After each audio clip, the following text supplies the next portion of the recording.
This is a guitar lesson on how to play Marrow by St Vincent. I've watched a video of her playing it, and that's what I've got all this tab from. I'll post a link in the description below as to which video it was, because a lot of them are quite different, which leads me on to my next point, which is that quite a lot of this song is improvisation. So the stuff I'm playing is purely what I've heard, and then bits I've added in that I think will work.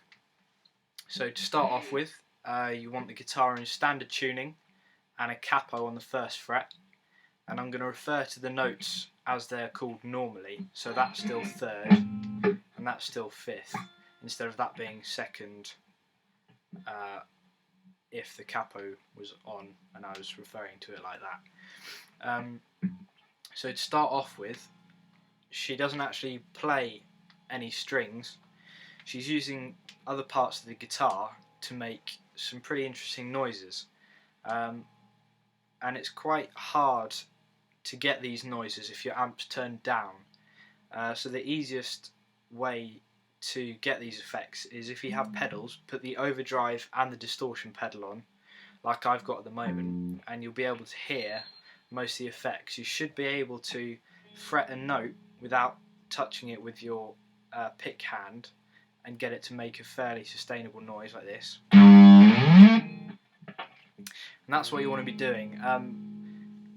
In various videos, she either hits her guitar to make the whole thing vibrate and make quite a deep noise, or she'll slide up the neck on the bottom string and then hit a harmonic up here at the top. So what you want to be doing is a variation of things, anything I just described there, or any combination you want to do to make the song sound interesting. So for example, I'm going to show you, you can just slide up the bottom E string, starting from where the capo is all the way up to the top of the neck here, and then pull off and then hit the guitar with a clenched fist just above where the neck and the pickup are, just here. Like so.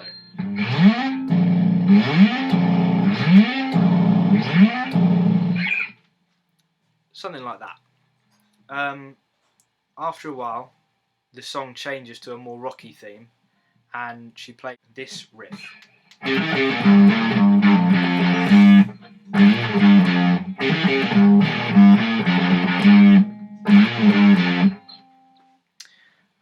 This is where the improvisation starts.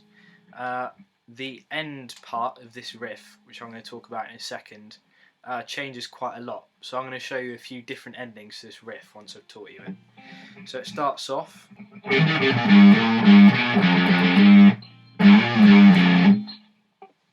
So when you're playing it quickly, it's the 3, 3, 6, 3, and then 6 on the low E, then 3 on the low E, then 5, then 3 again, then 6, and then the open. So it sounds like this.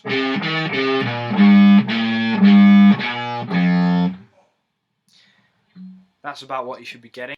Then to finish, here's the sort of original and basic ending she puts on it. So she'll play,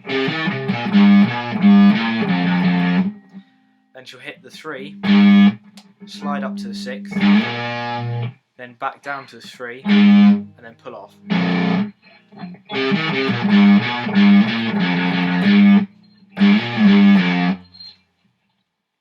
Some other things you might throw in there is up here on the A string at the 10th fret, she'll then slide up to the 12th, then back to the 10th, and then to the 8th.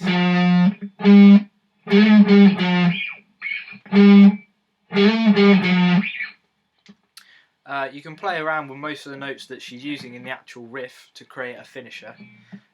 So for example, you could go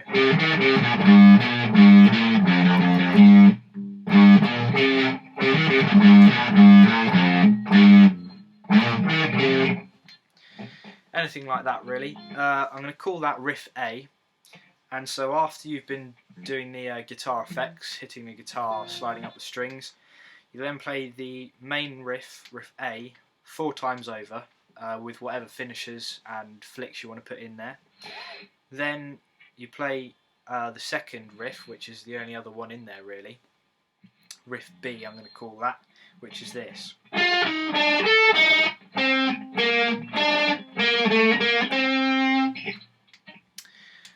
She usually plays that slower, but sometimes later in the song she'll play that, which is on the higher octave, over the top of the lower riff, which can be played by another guitarist. So I'll just teach you this this riff B.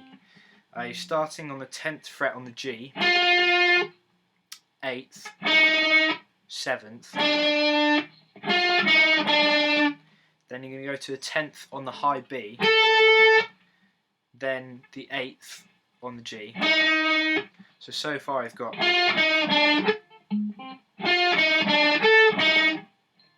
Then you're going to go to the 10th on the D string, then the 8th on the D string, then you're going to go back to the G string on the 7th. So now you've got.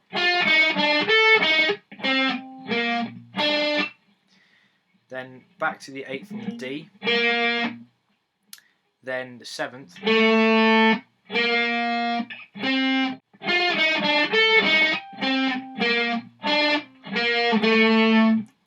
then you're back to the 8th and the 10th on the D.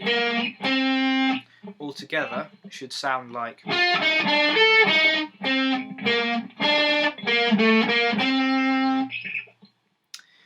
So that's riff B. After you've played riff B, you play that once. You then go back to making noises with your guitar whilst she sings the quieter bit again. Then when the rock comes in again, you're going to play the main riff twice with whatever finishing pieces you like. Then you play riff B once. Then you're going to play riff A again 4 times, and then she breaks into the solo.